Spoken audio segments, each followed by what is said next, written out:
Hi everyone, I'm Vone Kevitz, knit and crochet designer for One of a Kind Makers Who Dare to Be Original. And another Saturday morning live, 9 a.m. Eastern Standard Time. I'm going to give you a couple seconds to find me. Hopefully we get some people to join me today.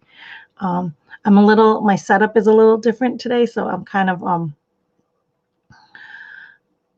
like offbeat for a minute until I get comfortable again.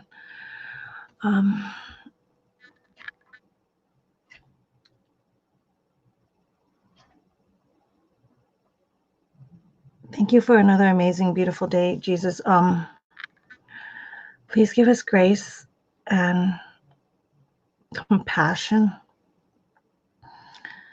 and open our hearts and open our minds to another wonderful hour with my beautiful creative friends and to all the viewers that watch afterwards. In Jesus' name, amen. Hey guys, so Grace Through Crisis, how has your week been? Travel Diva, good morning from North Carolina. Good morning. I don't think I've ever seen you here live with me joining. Welcome. So glad you're here. So I came across a weird topic, three topics this week that I kind of want to cover and touch upon. And but oh, there she is, Spin Chick. Good. You're gonna. Good morning. Good. I'm glad you're here for a minute because she showed me something. She's like my. What do we call you? A news reporter? No, you're like the beacon. You're my beacon to to finding interesting topics because I'm not a fisherman. I don't find these things. They're kind of just landing on my lap because I invited them. Just saying, I invited this. Remember my apology tour. First time, blessings to you all. Amen. Thank you. Blessings to you too as well. Stay safe. I do want to cover that. I chose I chose the title very carefully for this week because I wanted to talk about, we're kind of like in it now, this with what the world is going through, but informant. Oh, I love it. You're my informant. That's the word I was thinking of. So and then because I wanted to talk a little bit about that and how your week has been going and how you guys are all doing. And then these little topics came to mind this week. The freshest one was last night about let me go back. Let me go to my likes because this is the most so Spin Chick shared a post with me about and Carrie's post had the same thing, Carrie Smith on Instagram, pointing out SJWs attacking a yarn company because he sent an email. And so let me find. I want to go to the original source. How do you say it's Sisteri Sheep? Was that the account? Sisteri? Because I'm not familiar with the yarn company, but it's an American. I'm trying to get the original post. I want to get. So Sisteri Sheep and Wool. CESTAR, Sistari, maybe? I'm not sure. Sent an email, a newsletter talking about how with what's going on to like now is if ever the terms made in America were more important, now's the time, right? Now's the time. When all this happened months ago, back in January, when all this was happening in China, I remember looking at my husband going, if this starts to, thank you. If that's their Instagram feed, and that's where he wrote his apology. When all this happened back in January, when it was all happening in China first, I remember looking at my husband, because we're thinkers, right? We're bigger picture people. And I remember thinking, this event, whatever's happening right at the start of it, is going to decimate the economy, the global economy, only because we know how much is coming out of that country, like how much is being imported by the rest of the world from that country. So if they are going through something, it will eventually affect the rest of the global economy. And I remember thinking, I'm like, and then when it started, so then when the shutdown started happening, and everybody started their isolations, and the borders are blocking and everything, I remember thinking, because my husband and I were like, now we're going to actually see how much the U.S. relies on the imports from China, China's exports imported by Americans. And we're going to really see where we're going to struggle, because we've been moving away from made in America for a long time now. You know what I mean? And so I remember back in the 80s when a made in America was like the big, the big proud thing. And then somewhere along the line, we've just started, instead of exporting our goods, we've just been importing and importing and importing more. And we don't export as much as we import. And now we rely so much on other countries, mainly that one. And I was like, we're going to really, really see in this time what. And so he sent an email basically stating the facts of what was going on in that country. Facts. And remember what Miss Sherry said, facts don't care about your feelings. Facts do not care about your feelings. And he basically was just stating the stuff that's happening in China. And now here we are. Now is the time to really focus on American, made in America, right? Because we follow laws and we follow guidelines that try to serve the population better. And I don't know what happened, because I don't want to share the email because it's copyright stuff. I don't know, because I'm not a part of the newsletter, but I did get my hands on that, because if I wanted to talk about a topic, I wanted to make sure I read the original source, just like, Karen Templer's, that blog from a year ago when it was supposedly so racist, about her visiting India. And it was not. Benign as water, but this is vitamin water that I'm drinking. I'm trying to boost my immunity. So I read it, and there's nothing racist about it. All he was stating was facts, and that's what I commented. You can follow all on there. As far as I know, he still has he's open to comments, and I saw him responding to a comment yesterday. So hopefully he'll open his Instagram today. This is like an 80-something man who's been doing yarn his whole life, like clearly, and he's just encouraging us to step up, because right now we're going to be tested. If we've already been tested, we are importing way more than we're exporting, and we need to start buying locally, and locally meaning country-wise. Good morning, Tammy. So I guess the SJWs have attacked hard, but I'm hoping they quiet down, because now there's a lot of people talking. Whoa, fancy pants. Whoa, what are you doing? What is going? Okay, this is Indy. Indy, okay, get down. What the heck? What are you attacking me for? Back up, everybody back. Where's my water? Hold on. Buddy, I will spray you. I'm sorry. That was Indy. Something must have happened. They clearly heard something. I heard a weird little bark. So now he's hiding under the table. So you guys, I got my hubby's webcam on my laptop. And so I was like, this is not the day you want to go high definition on me. But here I am, high definition today. So the SJWs are attacking him, and I just basically responded. What's funny is I love words. Remember weeks ago on my live, I said words only have power if you give meaning to the power, like give meaning to the words. Like that's it. So education it goes for everybody, I guess, because Francis started as a teen in a vegetable stand and built it from that. Oh my gosh.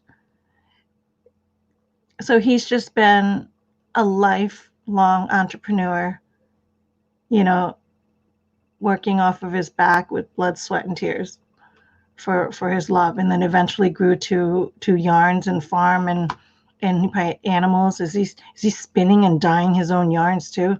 This company, because 80 years, if he's been doing his teens, he's been in business for a long time, you know, pursuing that. And I have several knitting friends that reached out to me saying how much they love their yarn. They love this company's yarn. And so so I guess a part of my apology tour, I'm just rounding up apologies left and right. Not to change topics, but there was somebody else. We can come back to here if you guys want to go a little bit further on this. But another video I saw this week was Mari from New Zealand. She's Skeins, Skeinz.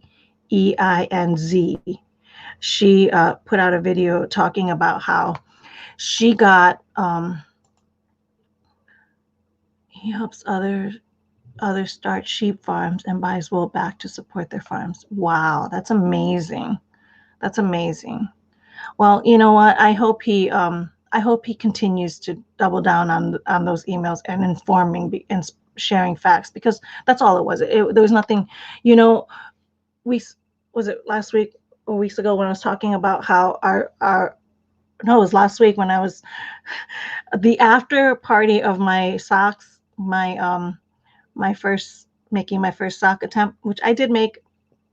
The after we were talking, Keturah and I somehow got off topic, so it was like an hour and a half long of a video, and it was a really long conversation, talking about this crisis that we're going through right now, and I mentioned my story of how we escaped communist Laos at the time, and the events that took place. And one of the events that took place is when we escaped, we crossed the river and made it, and then and landed in Thailand, and they took us in. And in the refugee processing center, our family, so we were infants, we were toddlers and infants, and my sister and I and my dad and my mother were all in one room, and they had to strip down naked. And I said, you know what that does to a family? Like, so imagine like the other families that had like teenagers having to see their parents naked, like in that situation, whatever was going through that processing center. It can destroy, especially someone that's cognitively aware. Because my sister and I were infants and toddlers, we didn't know of the repercussions of what had happened in that scenario. But my mom and my dad did. My dad did, who ended up probably just drinking himself to death over that one. Well, I'm sure there's many scenarios, but that one day would have haunted him for life. He never mentioned it to me until long after, until right before he was about to pass. But so I'm telling you this as a fact as to what happened. Now, it would be equivalent what is happening with him and that email that he sent his newsletter to, is somebody came and attacked me. If the SJWs came and attacked me for being a racist to the culture of Thailand, to the country of Thailand, you know what I mean? Because I had said something not nice about them. It wasn't something I was stating a fact. I was stating a fact. That is what happened. I didn't inject what, you know what I mean? Like it was a horrible policy. I didn't say anything of such a, you know what I mean? I was stating a fact. That is what happened. Now, could anything have been done differently? I don't know. You know what I mean? I'm just stating a fact. Like we become such a culture where we've become like so afraid. Now, this is what that country does. This is what China does. They don't allow their people to speak. That's the, you know what I mean? They don't want people to speak up and speak up against the government, speak up against the policies, speak up against anything. They don't want to share facts, because when you share facts, facts educate and strengthen people. And so they don't want that. That's why America was such a great experiment when the founding fathers said free speech. You know what I mean? When they say we have the right to speak and we have the right to worship, we have the right to learn and educate ourselves. Like those were the principles that they found. And speech was so important, because if you can't speak your mind and your truth and share stories of facts, if you can't, and you let people mute that, then that gives opportunity and time to let the opinions and the lies and the falsehoods take over. So we must never, never, never, ever, ever, ever, ever apologize when we're stating facts. You know what I mean? Because all he did was state facts about what the country was doing and how we got to this point. Just like, so weeks ago, several people had reached out to me on Instagram, and they were like, are you okay during all this? You know, because we've been seeing a lot of racism happen against Asians. And I was like, oh, are you kidding me? I was like, no. I said, I haven't experienced racism, like real racism. I haven't experienced that for 30 years, since I was a little girl, when I was going through school, and it was rough being Asian. But I was in a new country, trying to learn a new language. And so I'm sure there was a lot that entailed around that whole thing. You know, it was back in the 80s. We were refugees, and we were escaping a communist country, and here we were in a beautiful new land. And so, yeah, my hair color was different, my skin color was different, the shape of my eyes were different, and from the normal kids that were in that school. And I experienced a little bit of that. I experienced throughout my life, but whenever I did that, that was always within the individual.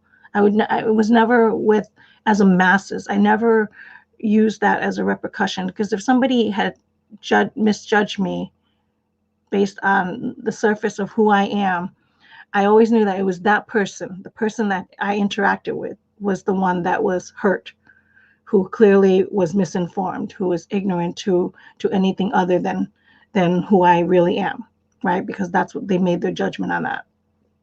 It wasn't a reflection of their family, their country, their continent. Like it was nothing of that. It was just always between me and the individual. I know that to be fact, because when I have a situation between me and a human, and it didn't go well, if I reflect that outside to anybody past that human, then I'm now misjudging. I've now assumed that others are like that. Whenever you assume others are like that, you're in the wrong, because you've assumed, right? So when people, so let me backtrack. So I haven't experienced real racism in a long time, misjudgments based off my color, or at least to my face, in a long time. Now, what people do behind their backs, other people's opinions of me are not my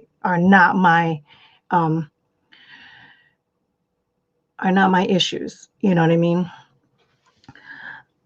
But so there, I guess in the news, there's a lot of racism against Asians right now, because that's and they're all like blaming Trump for because he said it, because he called it the China flu or something. And I said it happened. He stated a fact. It happened in China. It started in China. That's a fact. He didn't say Chinese people are open white supremacists like Ravelry did when they, you know what I mean? When they banned in their policy that if you voted for a president, then you are this and you are all that because of it, and that's wrong. He didn't say what the Chinese. He just basically stated the fact that it happened in China, so he called it the China flu. That's not a racist. It came from there. It started in there. At least we know of. At least that the public, perceived that to be the original fact, right? Unless we've been proven wrong that it started in Africa first, or that it started in Antarctica. Unless that happened, then we can call it the Antarctica flu, and that still wouldn't be racist. It's a fact. I don't even know why I'm getting so hyped up about this. Maybe it's the energy vitamin drink. It's working more than coffee. So they reached out to me and they said, they asked me if everything was okay, and I'm like, I'm fine. And then my brother texted me like later on that week and told me, be careful when you go out there. He's like, there's a lot of racism going on. And I was like, what? Now that's, first of all, for my internet friends is one thing.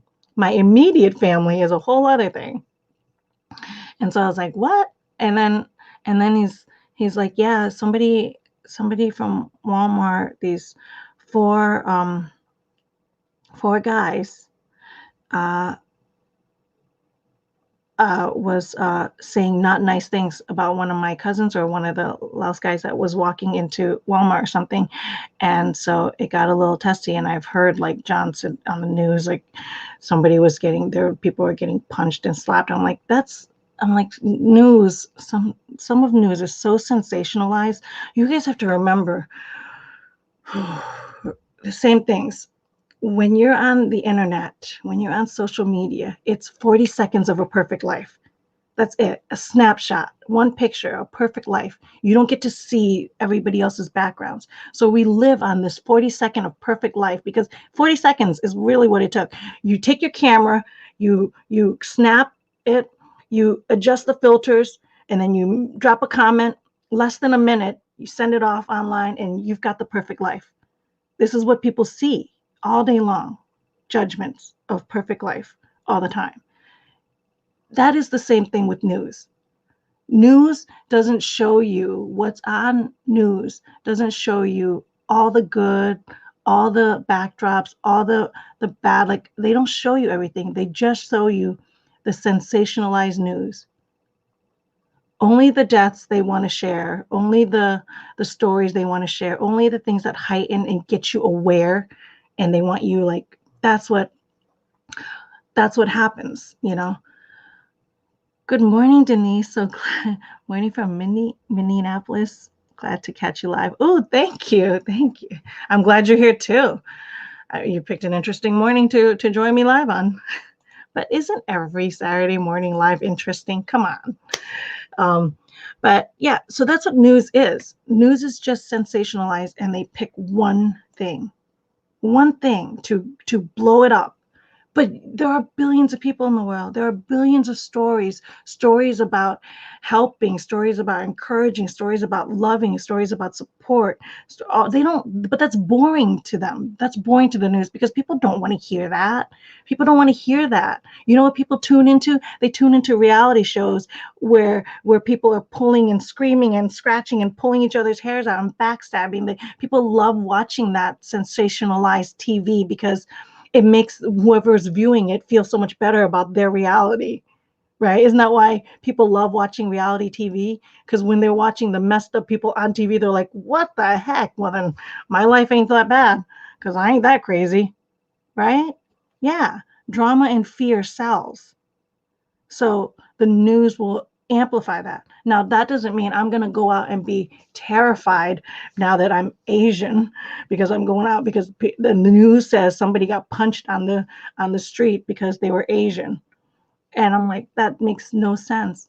If I walk out there and if I have a misinteraction, which I haven't had an ill interaction with a human being in a long time, probably because I choose not to, probably because I'm guarded. When I'm out on the streets, I'm kind and cordial to anybody I meet. I smile friendly, and if they don't want to smile back, I don't smile back. I just look straight, and nobody's ever come up to me and attacked me. I'm like, it's just crazy.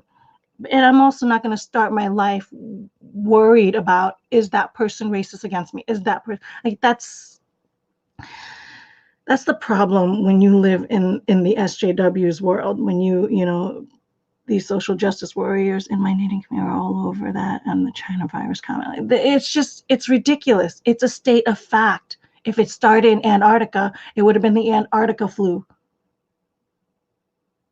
You know what I mean? It would have been that. That would have been fact. It's so much drama. It really is. And this is why I want to go back to my go back to this grace through crisis, you know, like I just wanted to talk a little bit about that. We are in an interesting time. Where, you know, when 9/11 happened, it happened in the US, and it kind of like it stopped the US on its tracks, and it made us go, this is our family. This happened in our backyard. We need to round up and group together, right? It's just like, usually when events happen, it just happens in one section, one state, one country, and so everybody watches.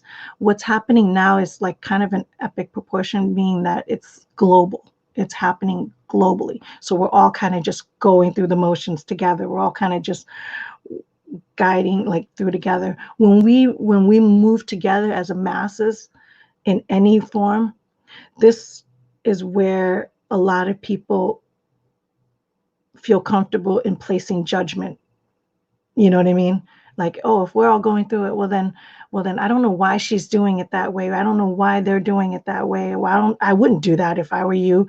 I mean, I'm not doing that. Why should you do that? Like, that's not the right thing to do. Like, people, I feel like this is like a breeding ground for judgment all around when we're going through this. And one of the examples is, you know, a lot of states have shut down. If I don't even know if the entire United States has shut. I don't know if it's still states. I'm in Pennsylvania.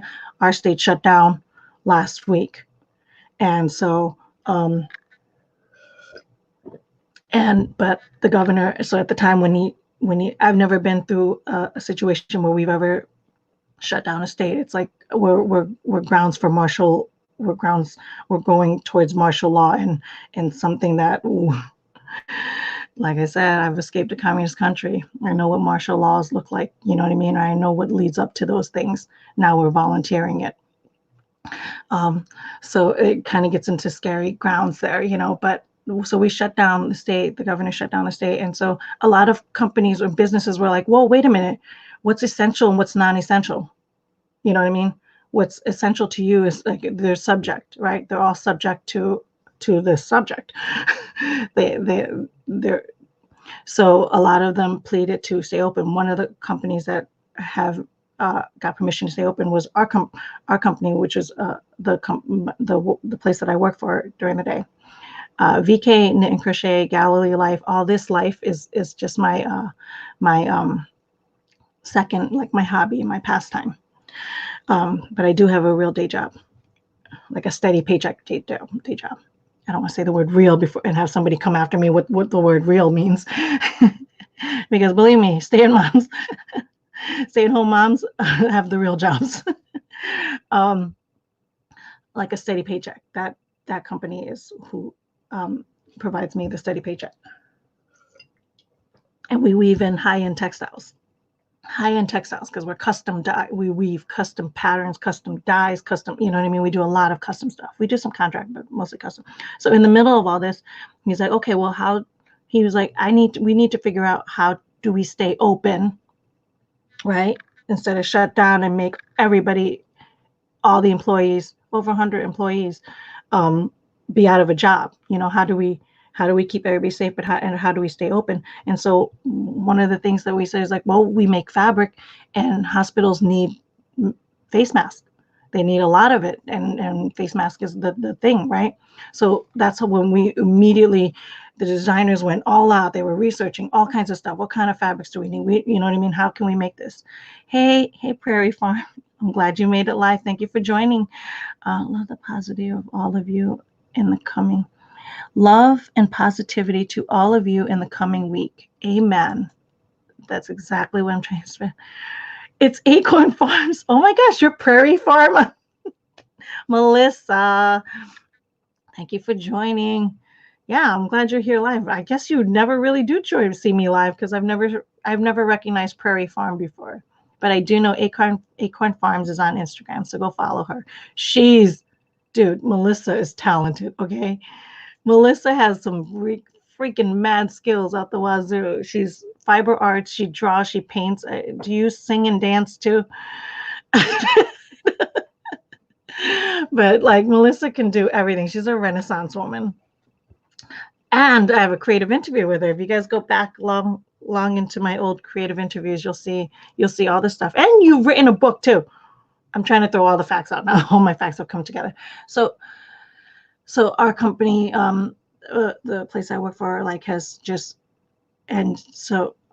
worked really, really hard to come up with face masks and try to structure and do all the stuff. We're now in the middle of press testing, but I just cut up 100 yards of fabric to get sewn as face masks so we can donate them to our local hospitals. That's the first thing, local hospitals.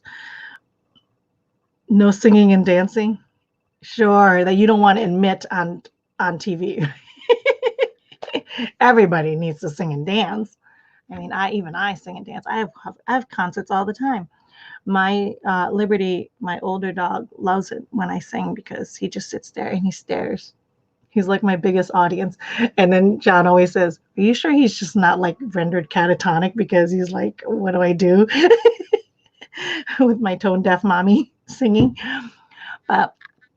So we've figured out that. So we're doing that for face mask. And speaking of face masks, there is a lot of call. My shop is no longer active on Etsy because I've moved everything over to Galilee Life. And so everything of mine is on Galilee Life, but I'm still on the Etsy newsletter and they're saying face masks are huge right now. And then I think John just showed me the governor wants us all wearing face masks when we go out in public now. And so, but making and selling face masks is really huge right now. So Etsy's like calling everybody to make it because it is the trending item that everybody wants to buy and they can't buy enough of, they can't get enough of. And this is a great time if you are a sewer and you know your stuff. Like there's a lot of free patterns online. There's a lot of resources for you to make your own face mask or sell them to people who don't know how to make it but want one and need one. Like they can't get enough to go around. So, my camera just went blurry. I don't know what just happened there.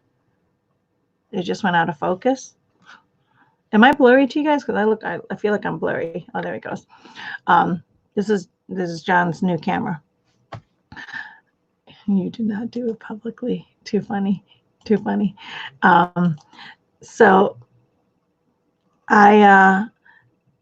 So they're calling for that. So if you know how to do it, this is the time to do it. Now, Etsy does have posting fees if you've never opened a shop, but I do highly recommend if you do want to do this and you are doing this, or that you know how to make it and you know how to want to help out and make a lot of it and sell it, and you've never been a seller before, I highly encourage you join the Galilee Life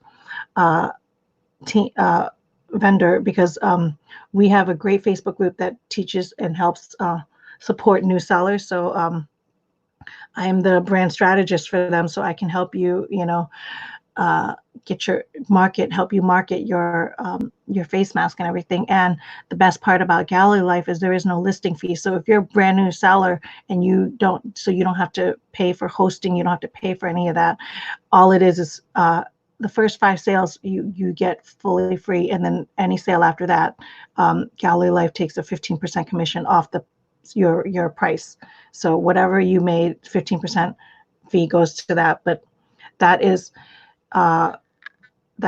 for hosting and everything, and it's a great deal, especially for newbie sellers who could sit, like you can put your stuff in there and you could put as many things in your shop and not have to pay any kind of a fee.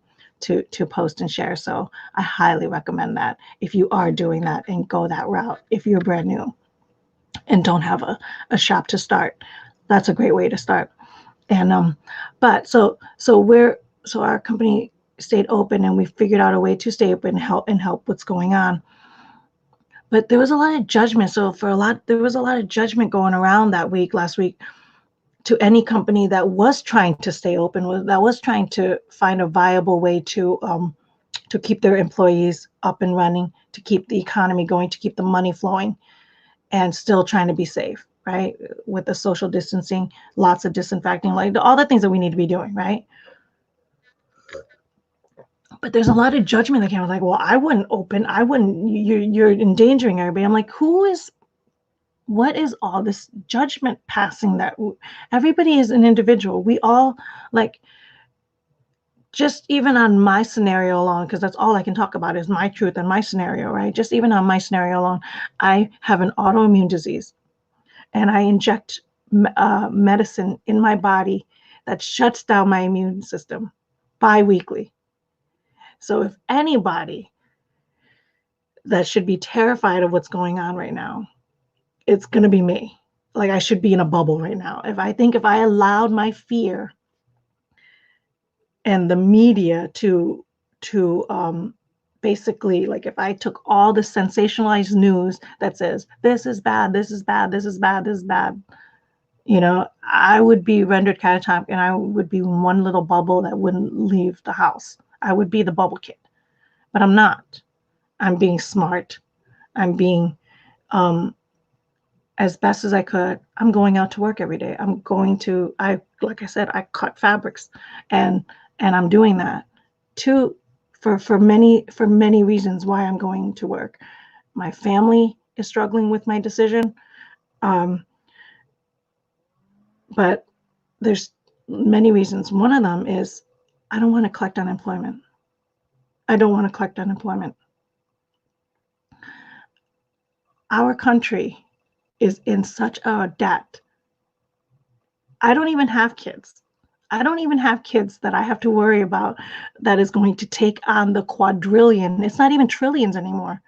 The quadrillion debt that the U.S. is in right now.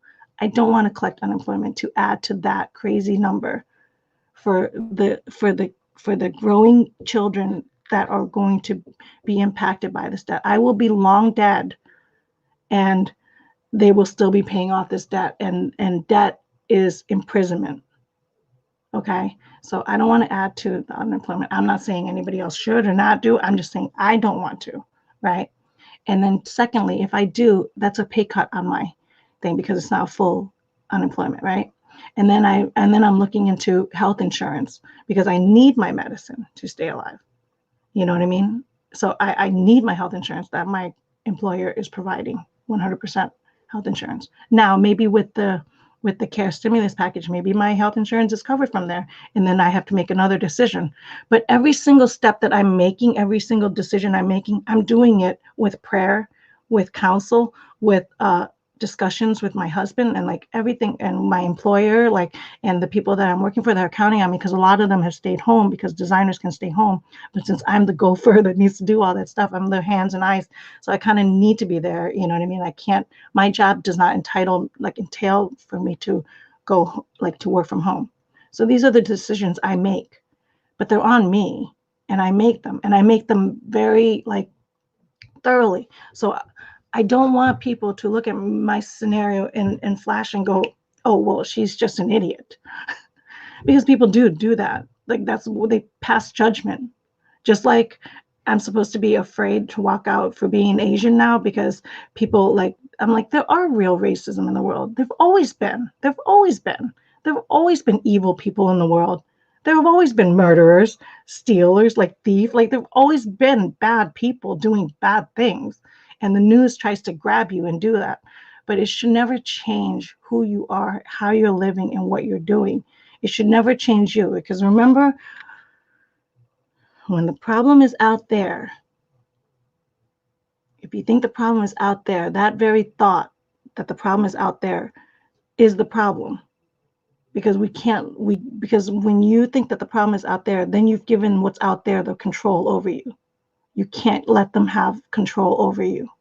What's out there, you have to keep the power within yourself, you know. So another friend, so speaking of passing judgment, so another yarn company, Skeins, who I just made new friends. I'm trying to get her on live with me one of these days, but I think she might never make a live on Saturday. What she's going to end up making is we'll do like an evening live, right?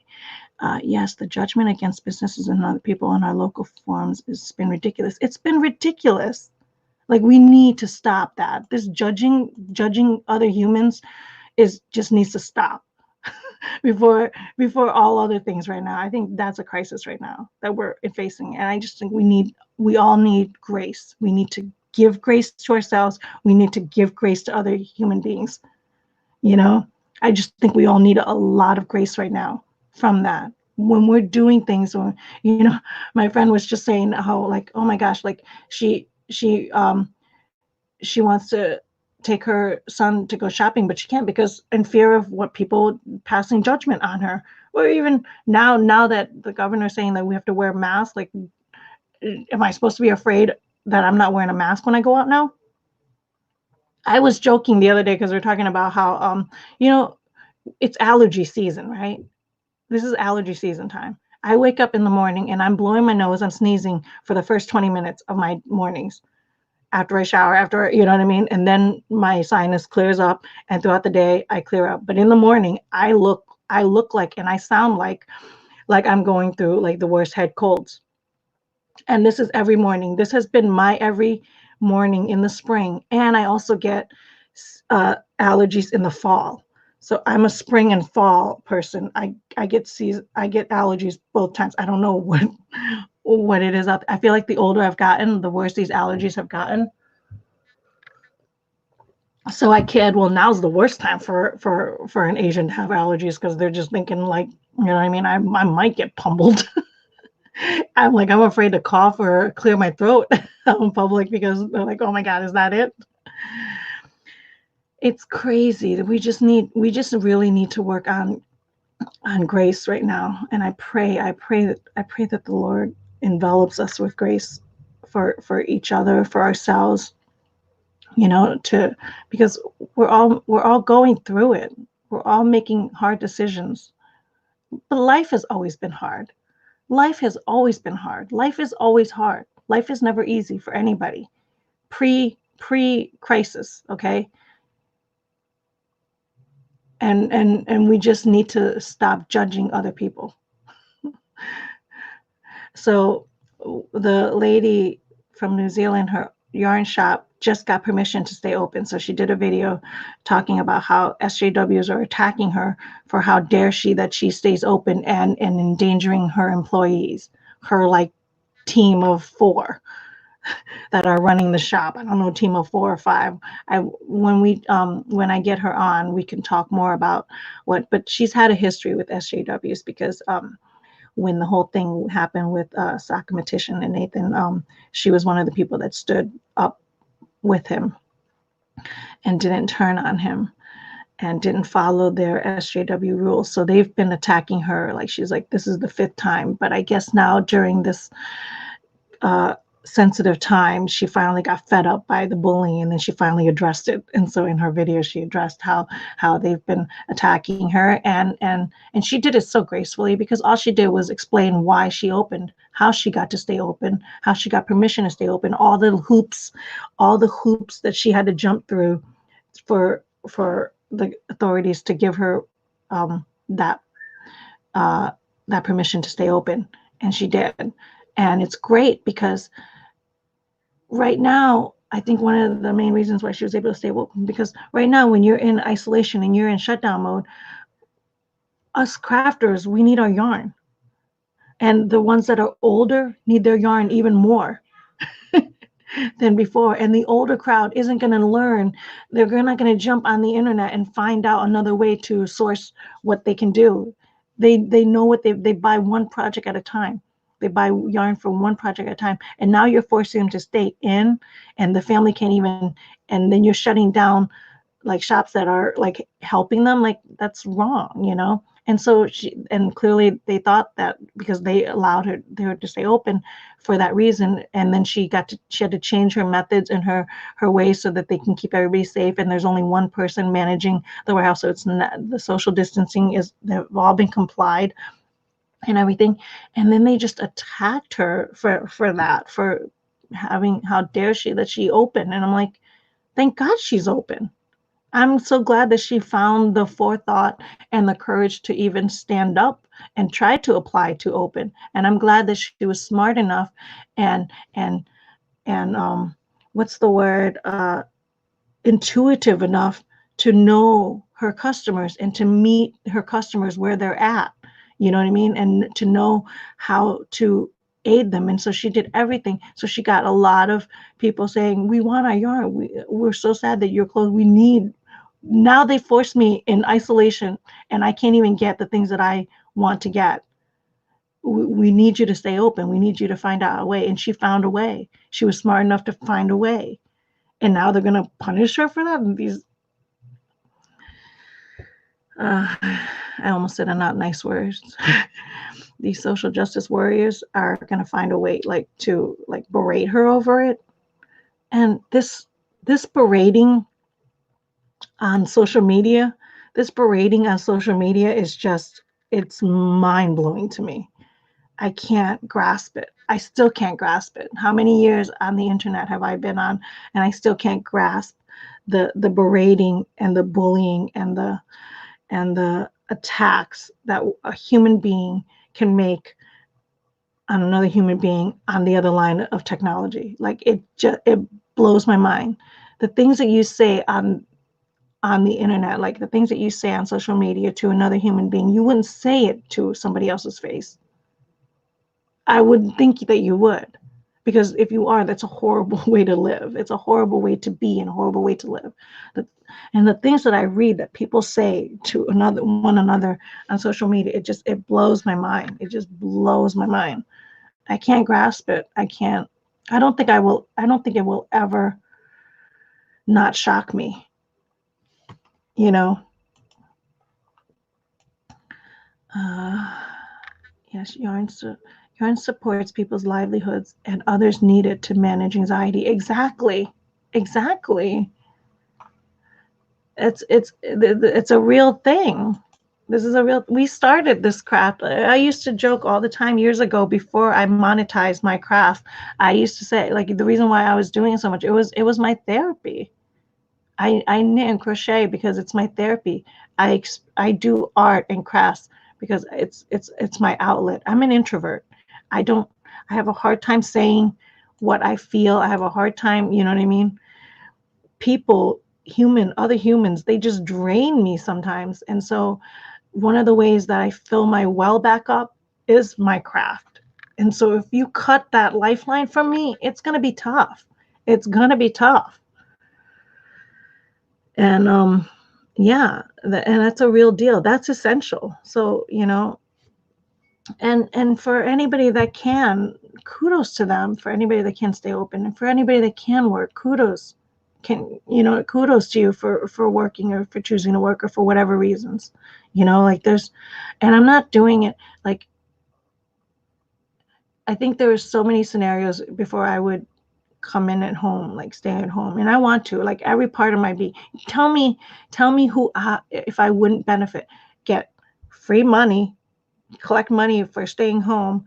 And then I can work on my business. I can be online with all of you guys 24/7. I can improve my shop. I can make and create, you know what I mean? And do all that and still have money. Like, and then like all, like, don't tell me that I couldn't benefit from being home. But I've waited cautiously, carefully to go to work, to not go to work. But if I didn't go to work, then my employer would have had to figure out some other way to cut those fabrics yesterday, and it wouldn't have been as fast because I'm a really good cutter and I'm really fast. I'm efficient and I can plow through. I got to listen to I got to re-listen to Atomic Habits by James Clear yesterday. And so that 8 hours like flew for me to do that. You know what I mean? While I was working, while I was getting paid.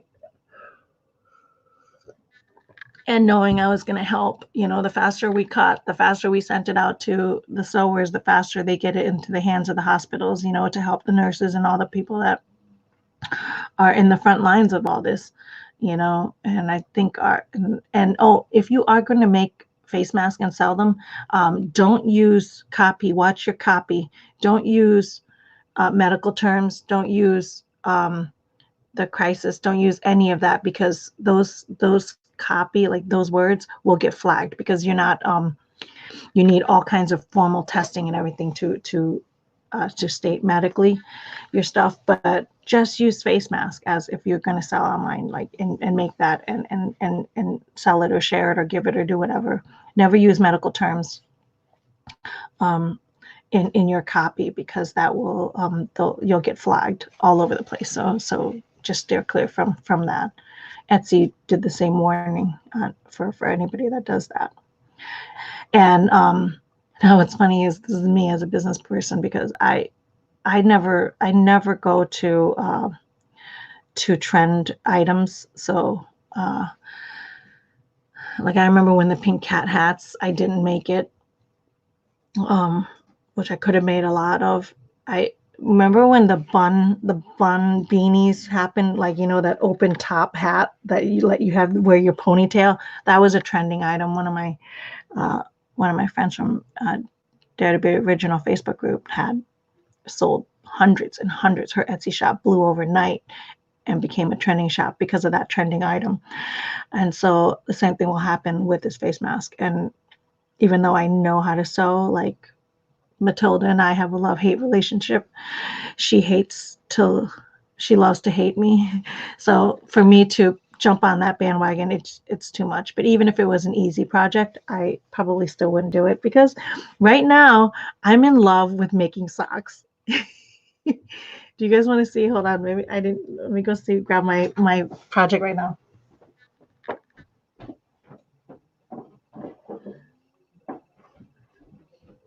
So last week I showed you guys I was working on my first pair of green socks, which I'm wearing right now. Let me see.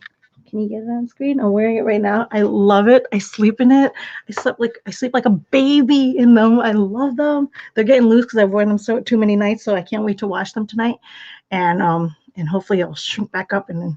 But this is my next pair. So wait, disclaimer. So apparently, in the sock game, there's a lot of people that have very specific ways they make socks, right?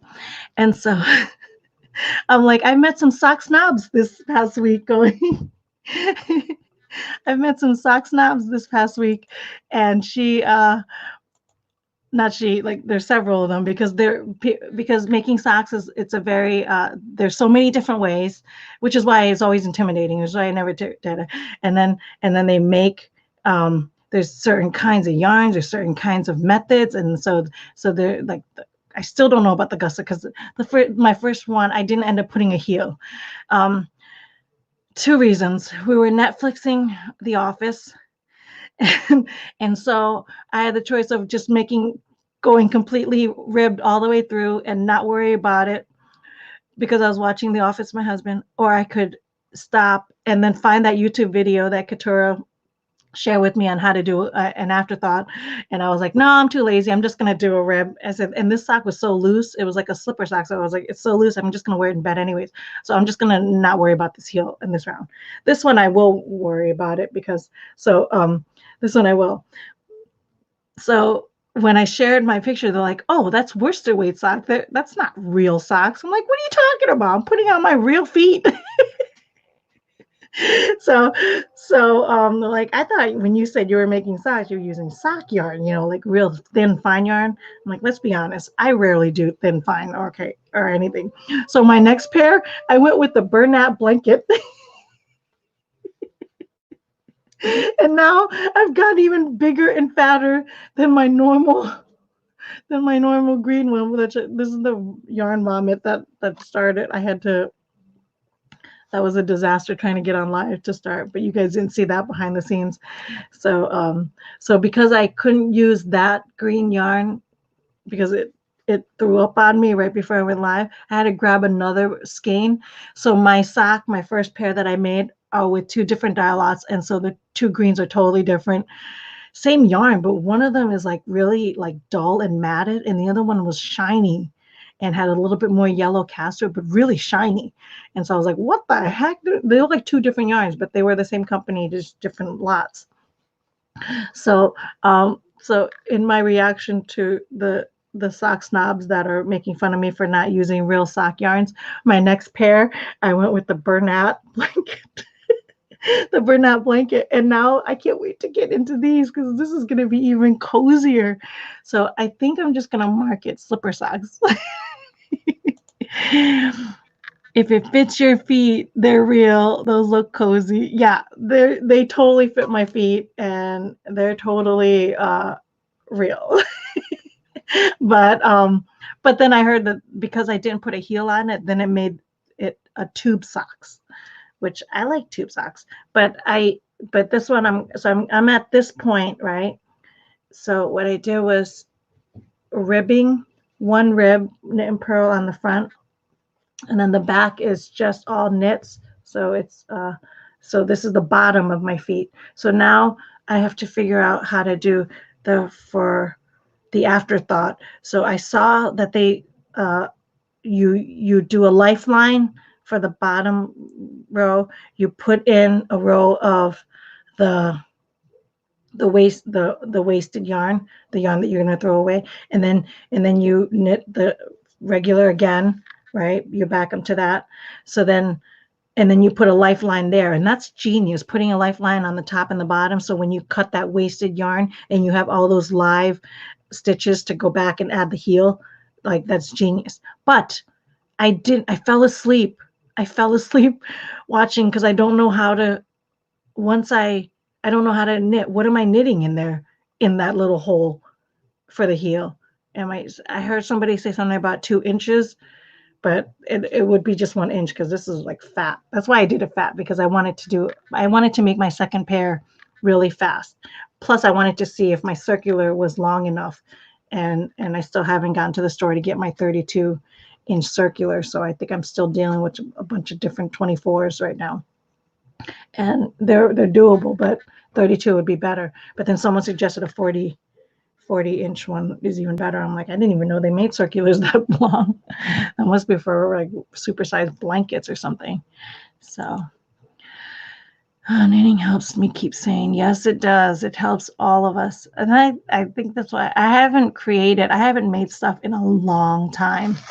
I've just been doing other things, and I haven't created in a long time. And so I'm trying to get back to that. And it's nice to finally learn a new skill where I'm actually excited about knitting again. Like I'm excited about making something. I'm excited about my next project and finishing off this project. You know, it's been a while since I've fell into that love again. So I'm happy to be doing that.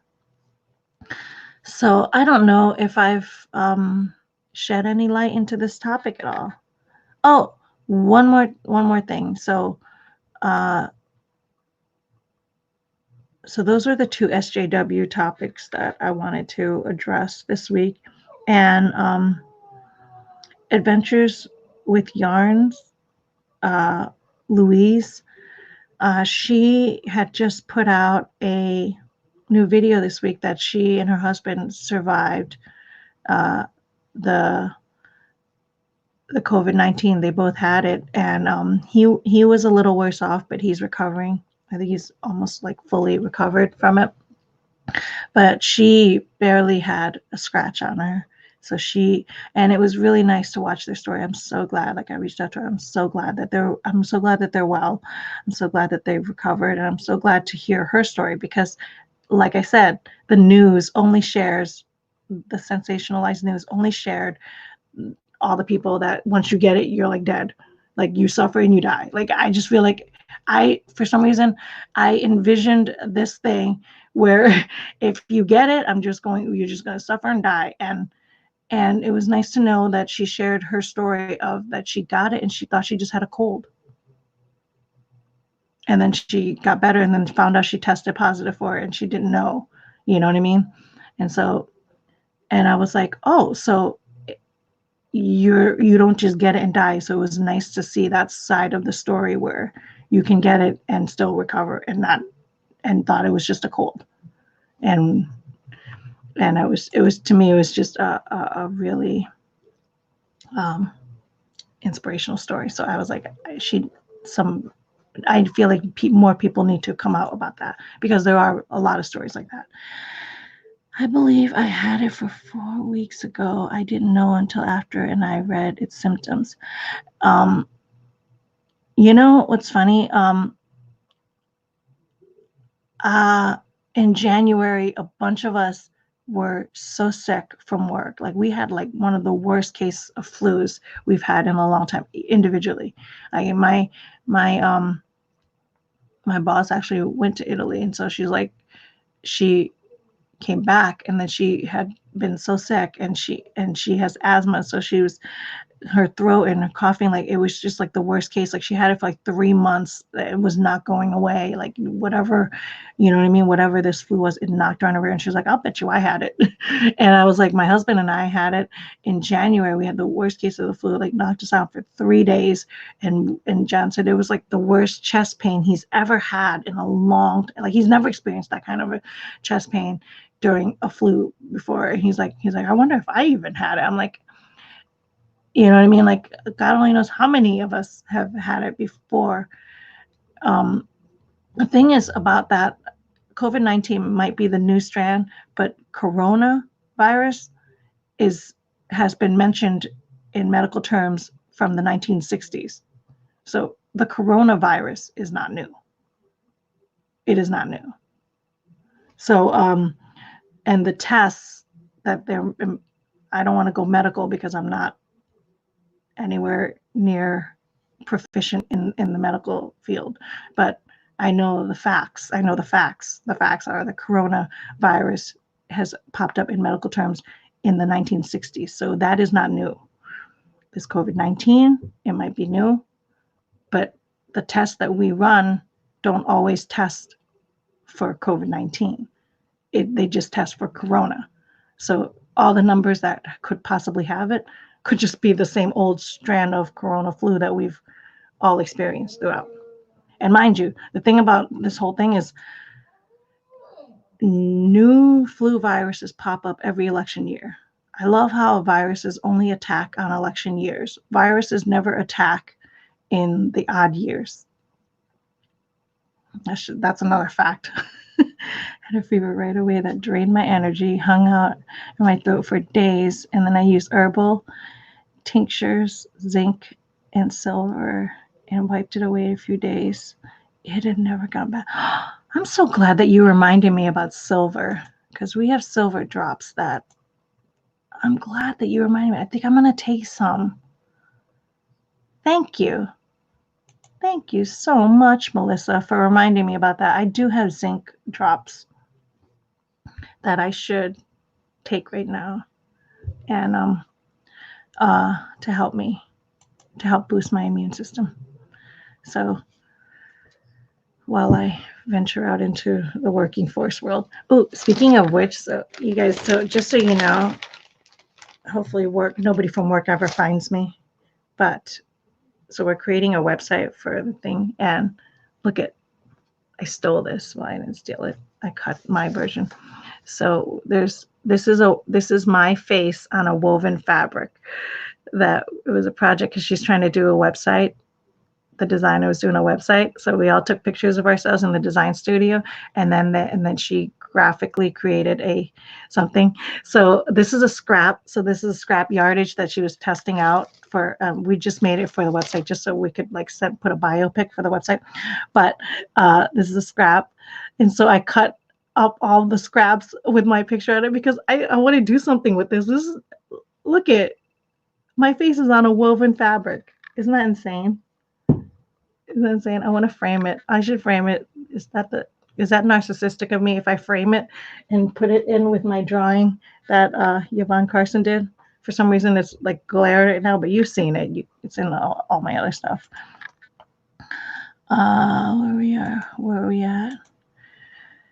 Kirby Werby is a great tutorial on YouTube to do a heel. Oh, really? Thank you so much. I will probably check that out because I'm going to stop at this moment because I do want to practice with a heel on this fat yarn, just so it's fast and I can see the concept of it. And Melissa says, you're welcome. Micah says, got a cough and stuffy nose. Here in Sweden, it's just about impossible to get tested, so I can't even tell if I have just another cold or flu or corona. I think that's a lot of people's cases. So I started small experiments with printing on fabric. It's so exciting. Really? Oh, you're printing on fabric? That's so cool. It's neat. I would frame it too, right? I think it's so cool. I was like, so there was like a strip, and she did this. She just needed one good square of each designer so that she can take a picture of it. So it was all these like little scraps of it, and I was like, I'm totally stealing these because I want this. I don't know what. So I have like a couple of them. And it's woven fabric, and of course it was the one day that I wore my glasses. The one day I wore my glasses to work, and that was picture day. And I was like, this is how picture day always went when it happened in school time. And then she's like, you could take your glasses off and take the picture. I was like, no, because I can't see and I need to see to fully authentically smile. I was like, just take the stupid picture. I was like, glasses make me look smart anyways. You gotta do something with that square. I totally would do something with the square. It's so cool. So cool. All right, you guys, thank you so much for joining me. Thank you so much for joining me, y'all.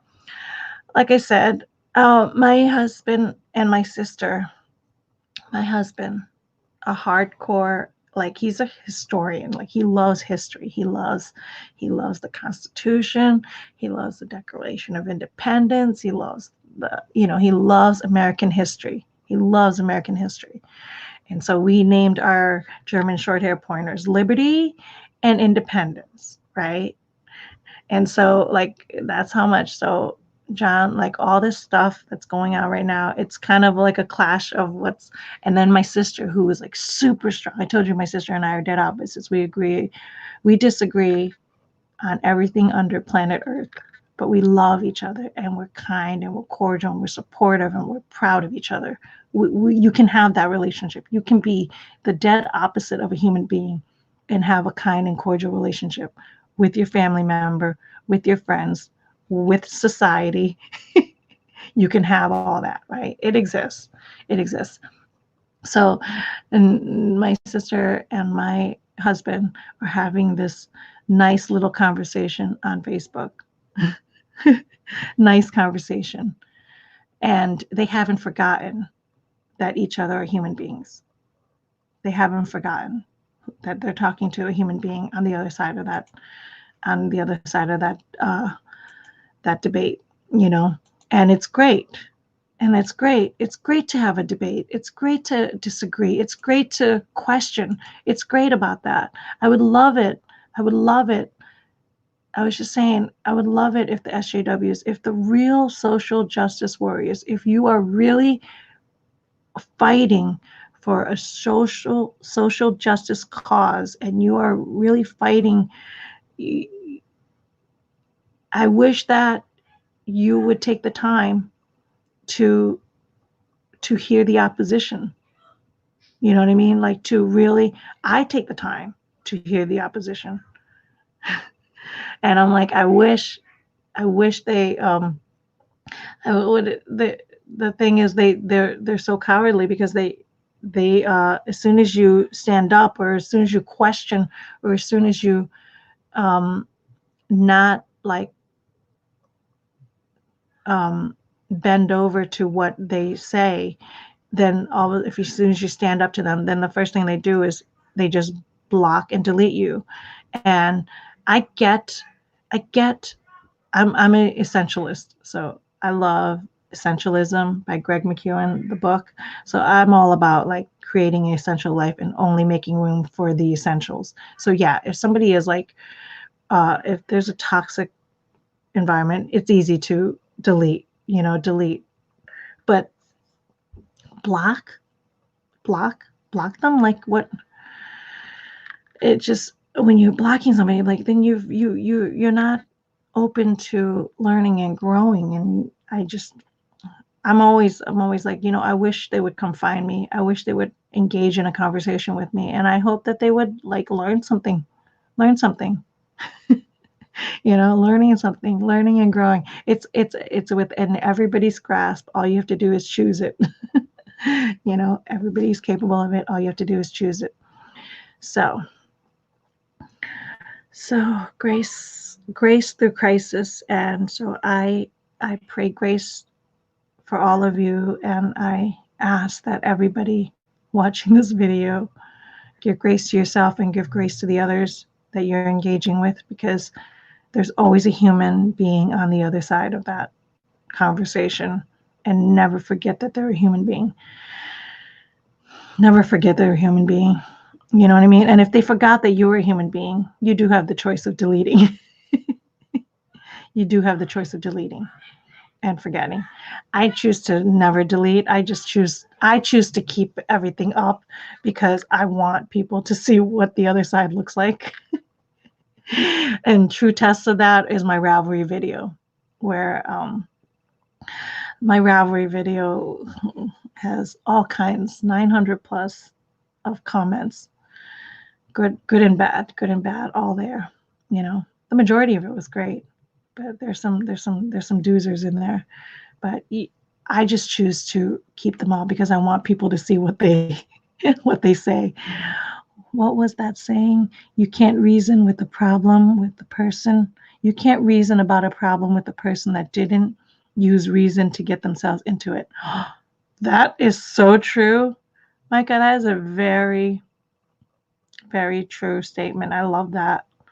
You can't reason with a problem about a problem with the person that didn't use reason to get themselves into it. Exactly. You can't. But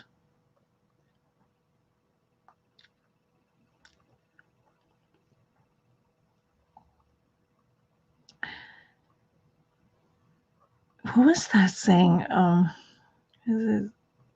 I think somebody had said to John one time, a long time ago, he's like, you can't reason with that crazy, and I can't remember it.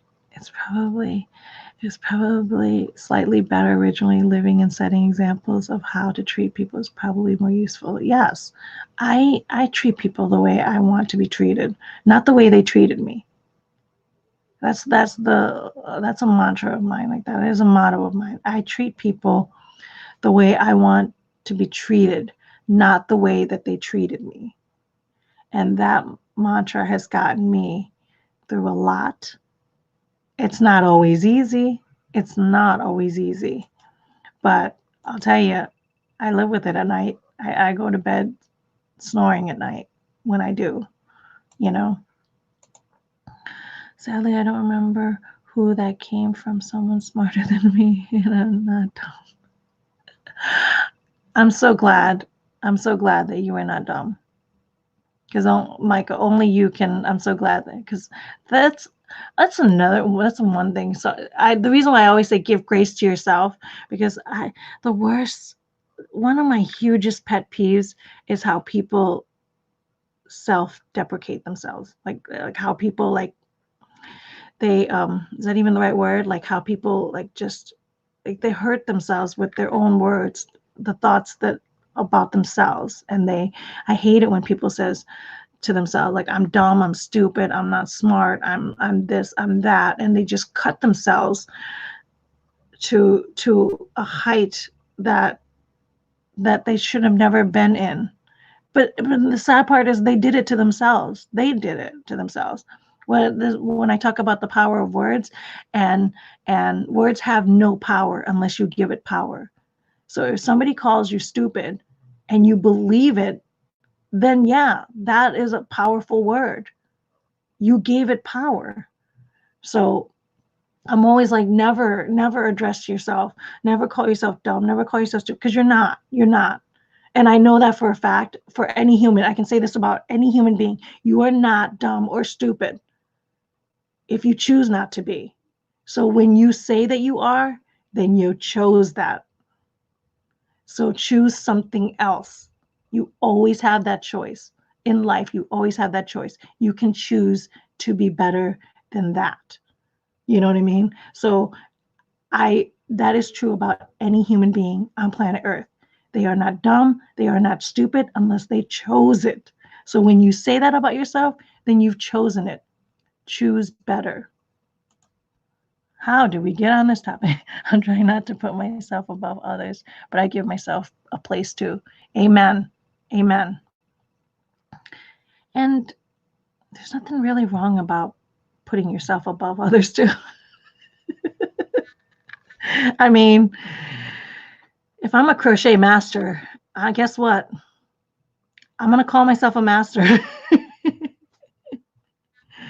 And I'm going to be proud of it.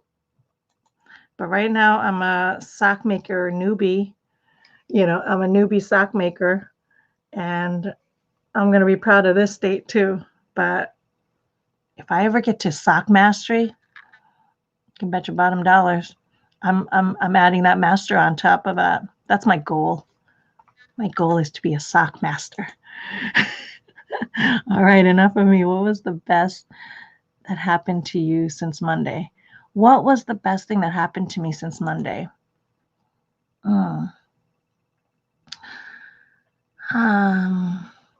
I found 2 packages of Bounty on the supermarket yesterday when I went shopping. I'm pretty stoked about that. Still haven't found when does ego overtake pride in yourself? Exactly when does ego take pride in yourself? I think ego takes over pride in yourself when you don't have room for anything when you don't make room for anything other than your ego. I think that's when ego takes over pride.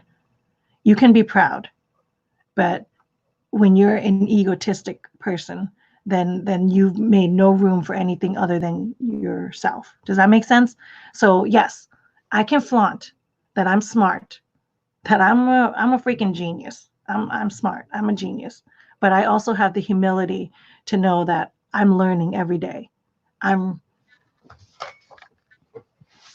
reading books every day. Where are we? First things first, 7 Habits of Highly Effective People. These are just an obstacle is the one I'm trying to get through right now.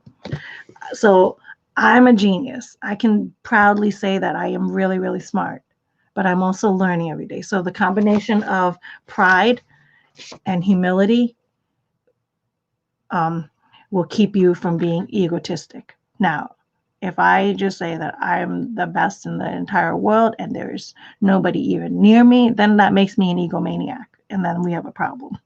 But I think that's where the line is. You know what I mean? I think you can be proud, and you can celebrate your wins without feeling like you're an egomaniac. You know what I mean?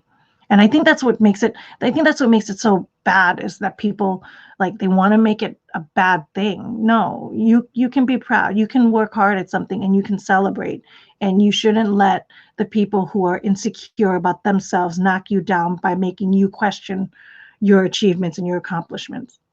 You know what I mean? Because the people that are doing that, they're the ones that are insecure themselves. They're the ones that allowed words to take over and gave it power into the negative. Do you know what I mean? You can celebrate, and if somebody doesn't like your celebration, that's a reflection on them. That is not a reflection on your achievement or your accomplishment or your hard work. Does that make sense? And I think people need to really own that. Yeah, humility is the icing on the cake. Exactly. That's a great analogy. I love that, Cecilia. That's a great analogy. I think my goal on this Dare to Be Original Facebook, Facebook group, and this YouTube channel and everything that I do and my Instagram is I try to write copy and use content and share you guys, talk with you guys, because I want to encourage everybody to be themselves. I want them, that's the point of this whole thing. That's the point of me titling everything Dare to Be Original, because I want you guys to have the courage to be your authentic selves. You know what I mean? And that's building that cake. That's a great analogy. I want that to be the cake, but humility is definitely the icing, because there's always room for improvement. There's always room for growth. So you can be all that. Like I can be a master crocheter and still learn new techniques, still practice my craft, and still admire and drool over everybody else's skills. You know what I mean? Like I can still do all that. So Micah, I'm glad you touched on this. This is the way I wanted to end these conversations. I like ending the conversations like this instead of the crazy SJW nonsense, picking on some 90-something, 80-something man who's built himself and just stated facts about what's going on in the country of China, and to encourage people to buy Made in America. That's a silly thing. And to my who was the other one? And to my, where's the person who was Sweden? Where's my friend from the other country? Was it Sweden? Where did she say she was? Whatever country she said she was in, because we're global. I have friends from all over the world. Just because I'm saying Made in America and be proud of it, it doesn't mean that you can't be proud of being made in Sweden. You can't be proud of, I'm not saying anything of that. And I'm glad that everybody who's watching is smart enough to know that because I said Made in America, I'm not knocking down the rest of the world. I'm just stating fact that if you make something in America, you can be proud of that. Gee, what time when Bounty gets in to be the best in the week? What times when Bounty gets to be the best day in the week? Bounty gets to be the best thing in the week right now. When I'm going to really celebrate is when I can get to the store and I can get my blue Charmin. When I can get my blue Charmin, then we're gold. Sweden, that's it. Well, in Sweden, yes. Was it you, Micah? Speaking of Sherry, any news on her? I'd love to listen more of her. Micah, I'm going to touch base with her because she said she was going to think long and hard, and I feel like she went silent from me. So I'm going to touch base. I'm going to tell her there is a fan. You have a fan that is dying to hear your voice. I keep telling her that. I'm like, I'm telling you, there was such a movement around her and such an aura around her. That story of when I did the conversation, what was it? Knitting common sense with Sherry and Vone. When I titled that, I was like, what should we name it? Because I was like, when I was all excited about having this conversation, is the lives 2 weeks ago, Sherry joined me, and you guys have to watch that. If you haven't caught that episode, go watch that, because Sherry is like a gem. She is a true gem in the world. And I said to her, when I was titling, I was like, well, what should we call our live conversation tomorrow? Should we say SJWs come get us? Because that was the original title. SJWs come get us was the original title for that live. I was actually celebrating about a thing this week. Since a few weeks I meet a guy with a pit bull on my dog round sometimes who seems fair overwhelmed with his dog. Wait, you're celebrating because for a few weeks now you've been meeting with the guy with a pit bull on your dog round sometimes who seems fairly overwhelmed with his dog. And one day I shouted over, since coming close to a fairly dangerous with a pup, just give him a command that he knows well. Okay. So did you help him? That's an awesome win. That's an awesome win, Micah. Did you help him with that? See, now I gotta wait for her to type. So while I'm waiting, so Sherry, that was my original thing. Oh, here we go. 2 days ago, I met him again, and the dog was pretty much not barking, and the guy shouted, "It works." Yay! That's a huge win. That's a huge win. That's awesome. You really helped him.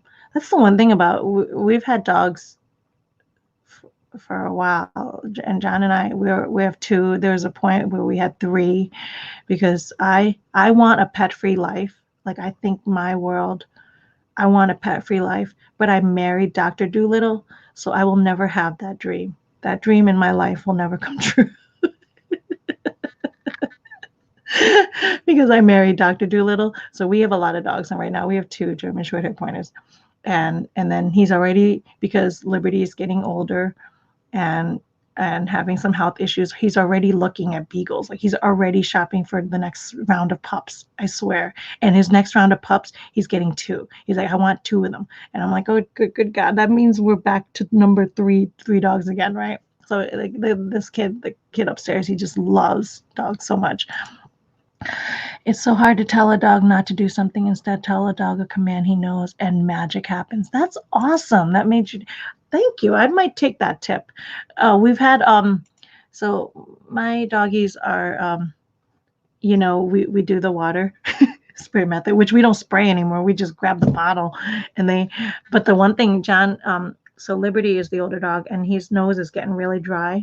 So John found something that makes Liberty even more scared than the water bottle is that lotion. So we have like organic coconut oil, like lotion, hand lotion that John started putting on his nose to make it moist, and it's been helping his nose crack, right? But Lib hates it. He hates it. So every time John grabs that little container, he runs to the hills. And he's like, because as soon as he gets it on, he wants to lick it off. He wants to rub it off. He hates it, right? I'm like, well, that's why you have such a dry, cracked nose. But Indy loves it. The little guy who doesn't need it. His nose is always wet and moist and everything. He doesn't need it. He loves it. He's always like, my turn. I want that lotion. And he's like, and he wants to eat it. And I think he would eat the whole container if he could. Even in crisis, good things happen. Absolutely. Even in crisis, good thing happens. And with human beings. Engaging. Don't get a beagle. They are too loud. My neighbor has them. Thank you for the tip. I will let John know. We have a vote against the beagles. I had a beagle once, but he ran away and he never came back. And it was the first dog that we've ever had that ran, and we never found him. We think somebody snatched him or stole him, or that he followed his scent all the way to the hills, and he probably went all the way to China. But yeah, so and we have privacy fencing, but we have like gaps under our privacy fencing, and I'm like terrified that beagles will dig. They'll dig right out. Like we have two big dogs, so we're not worried about that gap in our privacy fencing. But if we get beagles, that's the one thing we're gonna have to worry about, and that is just not something that I think his dreamland is. He hasn't hit reality yet, so I think he's just thinking of small and cute, and not realizing the reality of how destructive and how crazy they can get, because he wants a loyal dog. Like we had a German Shepherd once, and Rocky was so loyal. He's the most loyal dog ever. He wants loyalty, and I'm like, well, you're not going to get it from a beagle, because beagles are the most. Their loyalty to their nose. They are loyal to their nose. That's it. So I wanted to quickly say, you guys. So I was celebrating my bounty, but if I can ever find the blue Charmin in the stores, like we still haven't found toilet paper in our stores yet, and we're kind of toilet paper snobs, and so not me, that guy up there is a toilet paper snob, so he loves his blue Charmin, and I'm like, Bunny, I don't know when we're gonna see this blue Charmin. I don't know. There was a meme in the beginning when the whole crisis thing started, when that week of the toilet paper disappearing, there was a meme of the blue Charmin saying, ha ha ha, this is my payback for, you know what I mean? Like, this is how I get everybody to want it. And I'm like, that's so true. I was like, because that is, that the blue Charmin was the guy that created the whole toilet paper conspiracy. because now we can't get my blue Charmin. So if I can find that in the store, you can bet your bottom dollar we're celebrating that one. And that'll be a bigger celebration than the bounty. That will be a bigger celebration than the bounty. But I'm so glad, Micah, that you helped him with that dog situation. And, it makes you wonder if it would have ever happened had you not been so hyper aware of what's going on. So we're cooped up and then you go outside. Would you have ever had the chance to appreciate that human that was struggling with his pit bull? So there is grace and gratitude in the middle of all this. There really is. There really is. You just got to find it, but you won't find it in the news. So don't go looking too hard in the news, people, because they're sensationalized. They are made for one reason only, and that's to get you hooked and hyper aware of what. So they'll only show the one bad thing. They'll only show the bad stuff. You'll rarely see a good stuff on the news. The only way to get that is authentic engagement like this. Like this. All right. Oh my gosh, another hour and a half. You guys, I hope you have a beautiful week. I hope you guys stay safe. I hope you guys love hard on your families, and the other thing is I'm a true introvert. This is my kind of environment right now. This is the time. It's the time that I would have loved to have hunkered down. Everybody who is socially isolating themselves. I'm just so jealous of all of you. I'm just so jealous of all of you. So funny. Do you have any recommendations then? Oh, am I? Oh, he is watching the little pumpkin. Somebody just hijacked my account because now they're asking, if you don't want beagles, what will you suggest? So I guess Vone Kevitz, this is you are watching this, so we don't have to have this conversation later on, huh? Allison, you're gonna have to come up with a good one because he's now thinking his tops are German Shepherd or Beagles. And I'm like, there's got to be somewhere in between all this. There really has to be. I will never know. I'll never know. Oh, what?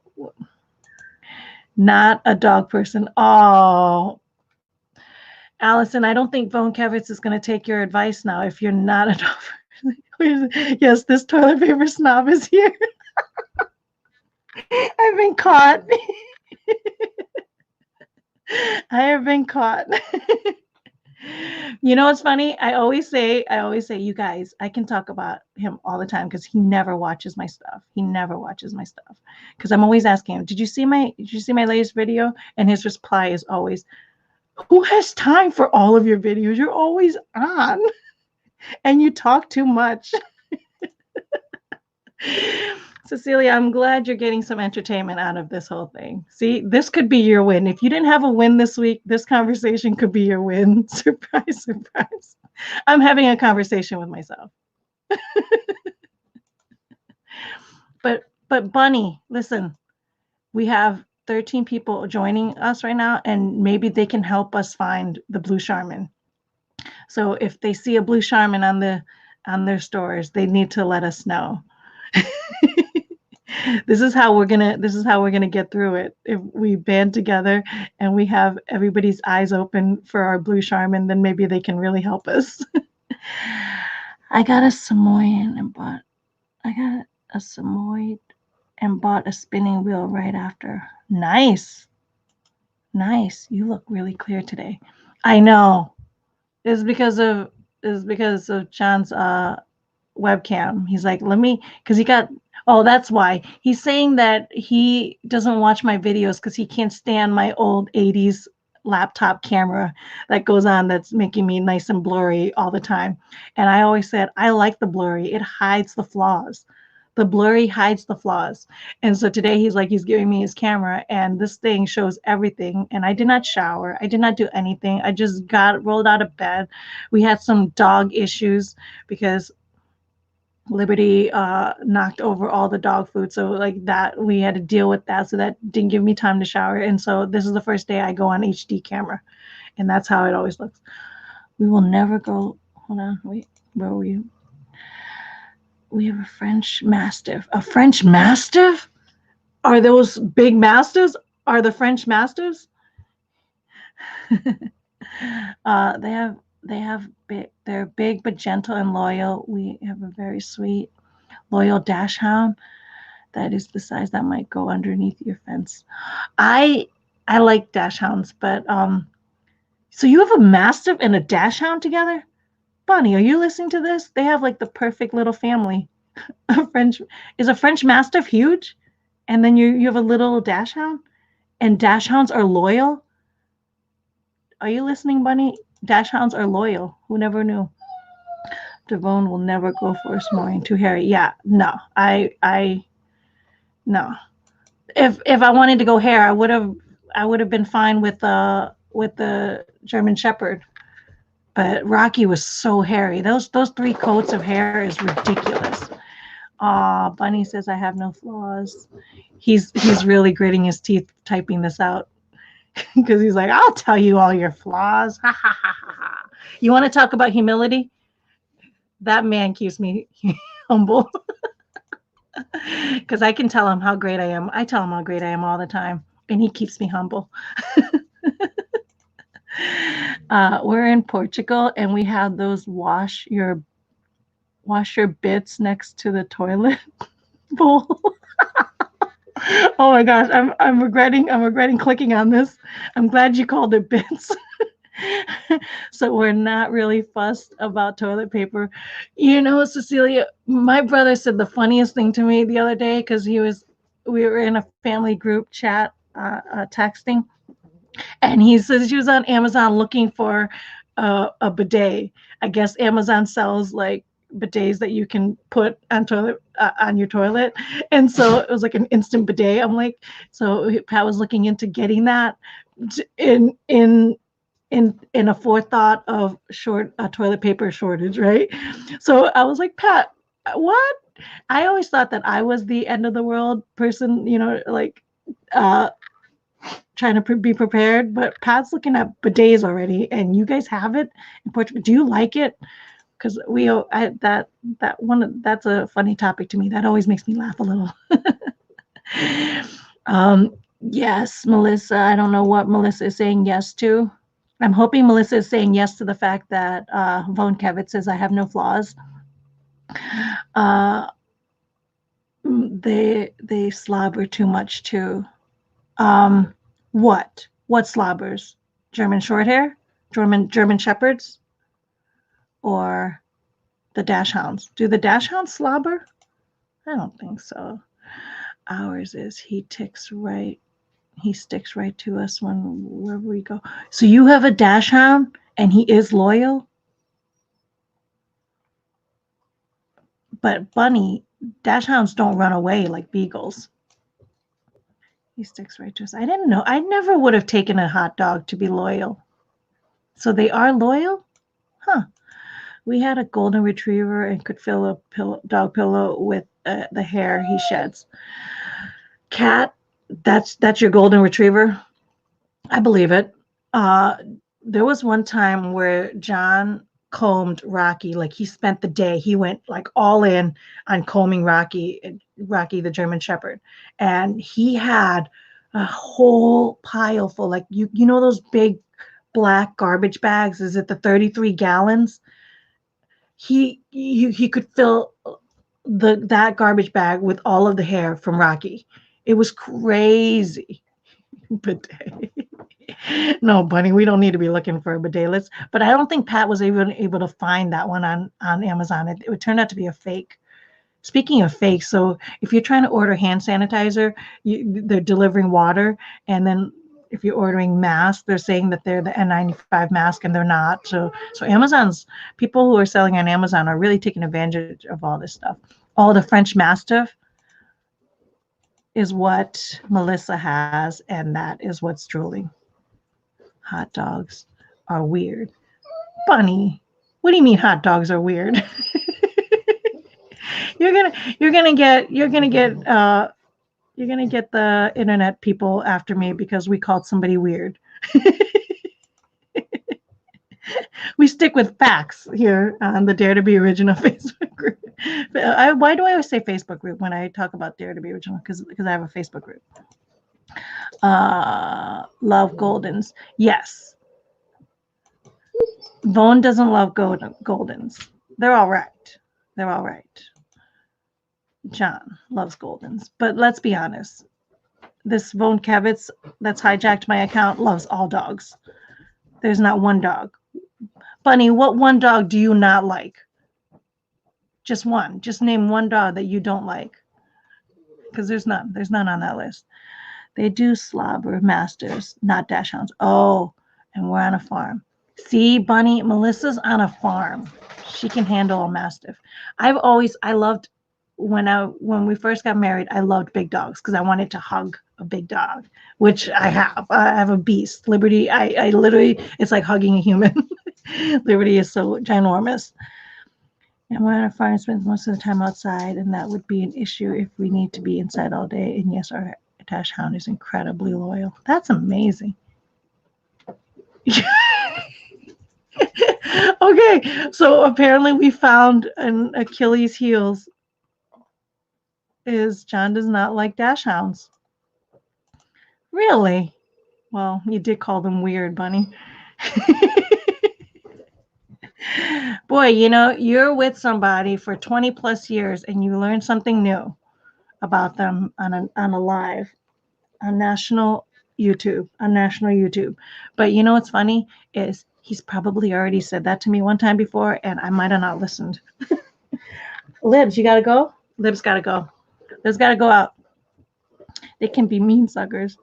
Bunny, you don't know that. Like all humans, there's a nice dachshund and then there's mean ones. Just like all humans, there's nice people and there's mean people. Just like, have you even encountered a real dachshund to know that they're mean? Or are you watching YouTube? Thank you. Oh, you guys are literally watching a Kevitz debate online right now. If you're staying on. You're watching a full live Kevitz debate right now. All right, I gotta go. When I was 5, I got attacked by a hot dog. You were not. I've never heard this story. Ours isn't at all. It depends on how they're raised. See, Bunny, Melissa is educating you. You were attacked by a hot dog when you were 5? All right, you guys have to come back next week and find out the end of this story. I'm gonna get more details on this hot dog story because I never knew that Bugs was attacked by a dachshund at 5. So yes, you were attacked by a dachshund and you were attacked by, what was it, Bunny? Was it a geese, a swan, a geese? Boy, you know, for a kid that grew up being attacked by these animals, I don't know how he turned out to be such a Dr. Dolittle because he loves animals. Loves animals. We have a talking bird that will definitely speak to that because Sparky says, I love you, John, all the time. He says, love you, John. Every time John comes down the steps, he's like, love you, John. But Sparky doesn't say, love you, Vone. I'm just saying. Looking forward to the story. Have a blessed weekend. You too. Dobermans and a duck when I was 5 and 8. Oh, the duck was what attacked you? Dobermans definitely attack. I get that. Dobermans freak me out a little bit, but John wants one of those miniature Dobermans over time to wrap this up. Okay. Now I'm talking to myself. Okay. I don't buy there are nice people and there are mean people. To my shame, I must confess, I can be mean too, but I am sure that people consider me nice, very nice at work. I consider you very nice. And we will wrap it up with that. All right, guys. God bless. Have a good week. Have a safe week. And I will see you back here next week at 9 a.m. Eastern Standard Time. Bye.